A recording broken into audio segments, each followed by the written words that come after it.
بسم اللہ الرحمن الرحیم بسلسلہ سابقہ پرچہ جات۔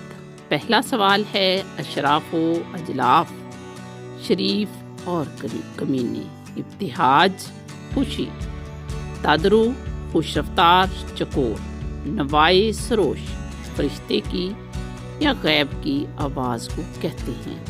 آتے ہیں غیب سے یہ مضامین خیال میں، غالب سریر خامہ نوائے سروش ہے۔ غالب کی جائے پیدائش آگرہ میں، امیر کا متضاد غریب۔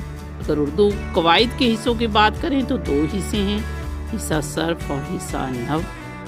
مشہور کی جمع مشاہیر، مجاز مرسل وہ لفظ جو اپنے حقیقی معنوں کی بجائے مجازی معنوں میں استعمال ہو اور حقیقی اور مجازی معنوں میں تشبیہ کے علاوہ تعلق ہو۔